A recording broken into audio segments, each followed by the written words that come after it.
네, 안녕하세요. 주식하는 피터팬, 주터팬입니다. 현재 화물 대란으로 국내 수출 기업들이 곤란을 겪는 중이라고 하는데요. 관련주의 강세가 연말까지 이어질 수도 있다라는 평이 있는데 한번 살펴보도록 하시죠.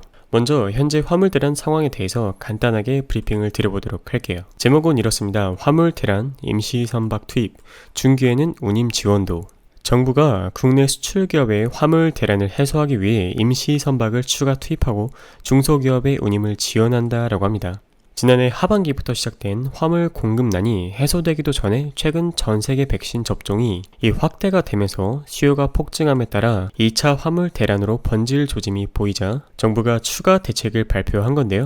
이러한 상황에서 경제 회복 동력을 상실하면 안 되기 때문에 정부는 노심초사하고 있다고 합니다. 회의에는 이러한 기관들과 그리고 HMM, 대한항공, CJ 대한통운 등 유관 기관 및 기업들이 참석했다라고 하는데요. 키워드는 다음과 같습니다. 배를 구하고 있지 못하는 처지고 지속적인 선박 공급 부족으로 해상 운임까지 오르면서 부담이 더 커졌고 올해 연말까지도 높은 운임과 선적 공간 부족이 지속될 것이라고 전망이 됩니다. 이를 해결하기 위해 정부는 선박 부족 현상 해소를 위해 미주 항로에 매월 2척을 투입하고 이러한 물류 상황들을 고려해 임시 선박을 추가 투입하기로 했다라고 합니다. 이러한 내용들을 간단히 요약드리면 글로벌 경기 회복으로 수출 기업들의 물량이 급증하고 있는데 배를 구하고 있지 못하니까 물량을 제때제때 내보내지 못하면 경제 회복 동력이 상실될 수가 있겠죠. 두 번째로는 올해 연말까지도 높은 운임과 선적 공간 부족이 지속될 것이라는 전망이 있습니다. 이를 위해 정부는 임시 선박을 투입하기로 했고 이에 따라 개인 투자자분들은 화물운송 관련주의 강세를 예상해 볼 수 있겠습니다. 제가 뽑은 관련주로는 KCTC, 동방, 태흥로직스, 세방 이렇게 있는데요. 한번 살펴보도록 하시죠. 먼저 KCTC는 코스피에 상장된 시가총액 2,691억 원의 회사입니다. 동사는 컨테이너 터미널, 항만 하역, 운송, 보관, 중량물 사업, 소화물 사업 등을 주요 사업으로 영위하고 있고 수출입 화물의 항만 하역, 창고 보관 등 다양한 분야에서 종합 물류 서비스를 제공하고 있습니다. 화물 대란 조짐에 연일 상승세를 보이고 있는데요. KCTC의 실적은 2020년에 매우 훌륭했습니다. 20년도 마지막 실적 또한 상당히 괜찮았고요. 다만 21년 1분기 예상 실적이 나오지 않았고 21년 예상 실적이 아직 발표되지 않았습니다. 이 부분이 어떻게 채워지냐에 따라서 주가는 더 올라갈 수도 내려갈 수도 있겠죠. 다음은 KCTC의 투자자별 매매 동향인데요. 본격적으로 시세를 받기 시작한 4월 14일부터 4월 29일 어제까지의 데이터입니다. 여러분들도 보시면 아시겠지만 외국인들이 팔았고 개인들이 거의 다 매수했는데요. 순매수 주체는 개인이라고 볼 수 있겠습니다. 바로 차트를 살펴보시도록 할게요. KCTC의 월봉이고요.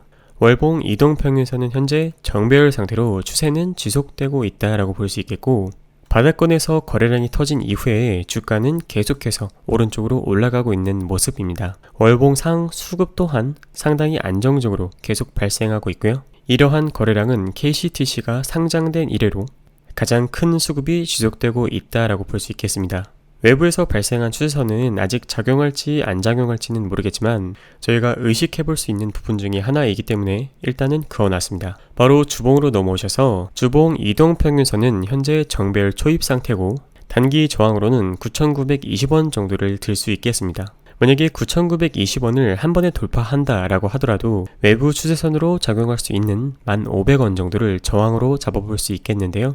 꼭 1,500원이 아니더라도 만원처럼 원 단위로 딱 끊어지는 그러한 가격대에서는 심리적으로 저항을 받게 되어 있습니다.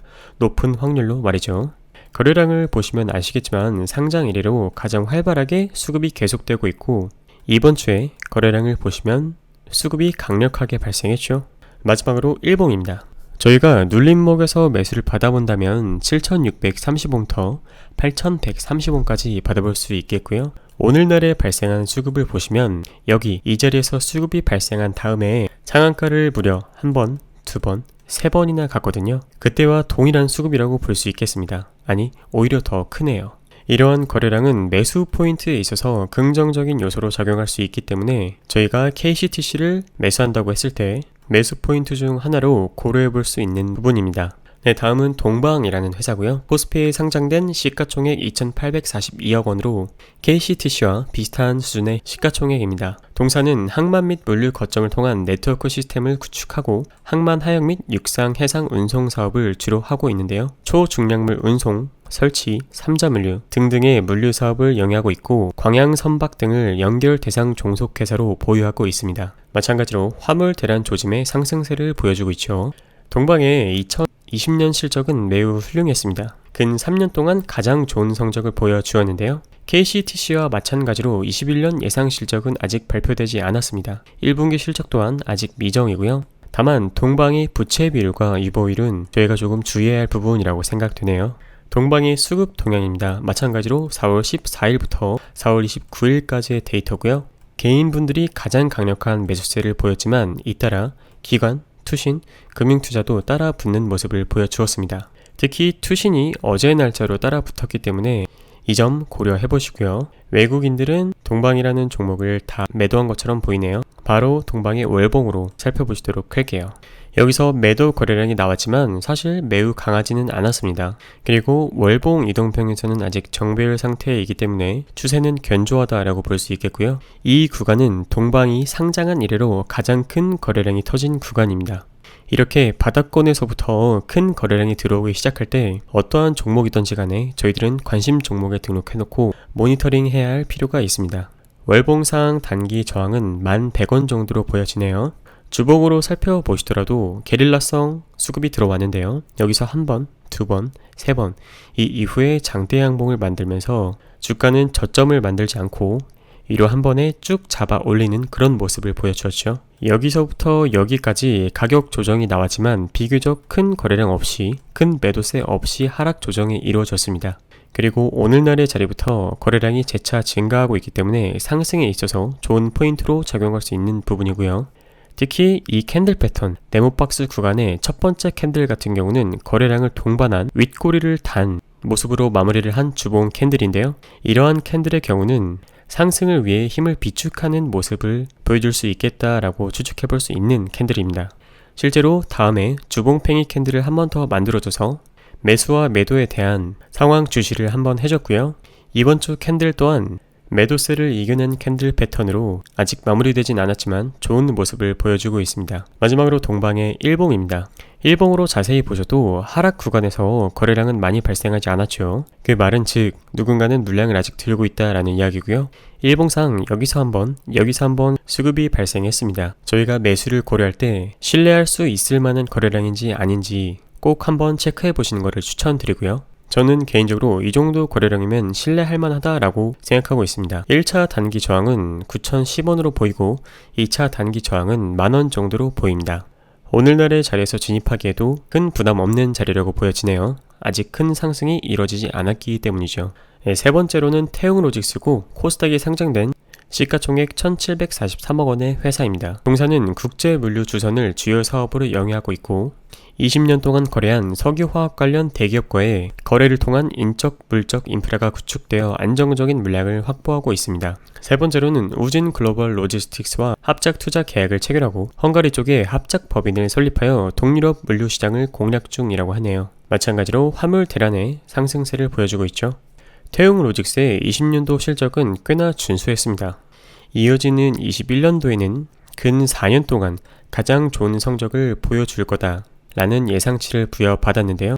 이번 연도는 실적 장세이기 때문에 이러한 성적표는 메리트 있는 투자 지표가 될 수 있겠죠. 다만 21년 1분기 실적이 아직 미정입니다. 부채 비율과 유보율은 나쁘지 않네요. 마찬가지로 4월 14일부터 4월 29일까지의 투자자별 매매 동향 데이터고요. 이 종목은 반대로 개인 분들이 거의 다 매도를 하시고 외국인, 기관, 투신, 그리고 연기금의 매수가 돋보였습니다. 개인과 사모펀드를 제외한 주요 매수 주체들은 태웅로직스를 매수한 것을 확인할 수 있었습니다. 바로 태웅로직스의 차트를 보시도록 하죠. 이 박스 구간에서 상장 이래 가장 강력한 수급이 지속적으로 발생하고 있고 전월과 이번 월에 훌륭한 거래량을 보여주고 있죠. 전고점 근처였던 8,170원은 돌파했기 때문에 월봉상 단기 지지선으로 볼 수 있겠습니다. 그러니까 돌파를 했기 때문에 이제는 8,170원이라는 가격이 지지 포인트, 매수 포인트 중 하나로 작용할 수 있겠죠. 다음은 테오로직스의 주봉입니다. 주봉 이동평균선은 정배열 상태고 추세는 견조합니다. 거래량 또한 지속적으로 발생하고 있어서 수급 포인트가 훌륭하다라고 볼 수 있겠고요. 아까 말씀드렸듯이 지지라인은 8,170원으로 동일합니다. 이러한 종목도 마찬가지로 시세가 크게 발생하지 않았음에도 불구하고 이러한 게릴라성 거래량이 바닥에서 계속 발생된다면 관심 종목으로 등록하시고 모니터링 하셔야겠죠.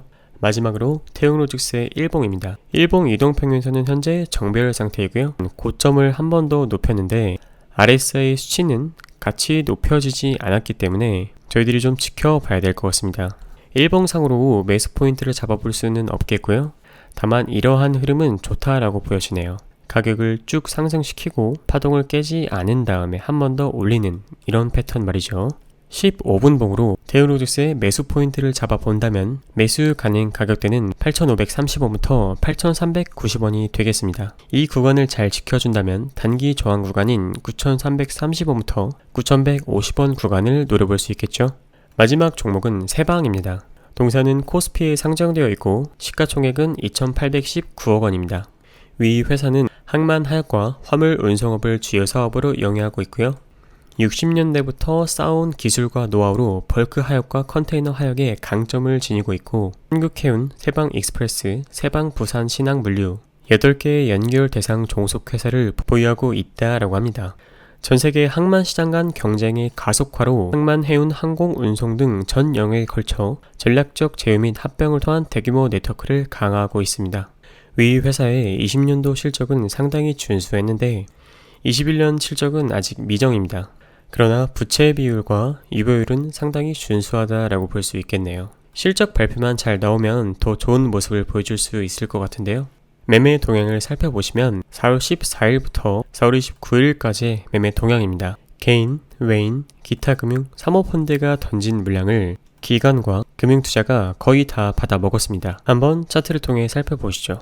세방의 월봉이고요. 마찬가지로 바닥을 벗어나자마자 상장 이래 최고 거래량을 만들어주면서 시세를 계속해서 위로 끌어올렸습니다. 월봉 이동평균선은 아직 정배열 상태이기 때문에 추세는 견조하다라고 볼 수 있겠고요.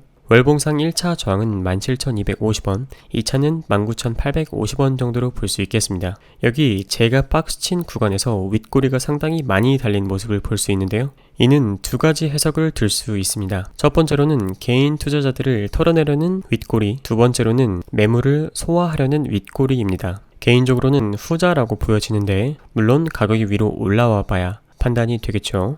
주봉 이동평균선은 정배열 초입이고 캔들 모양은 위로 들어 올리려는 높은 확률의 캔들 모양이라고 보여집니다. 마지막으로 세방의 일봉입니다.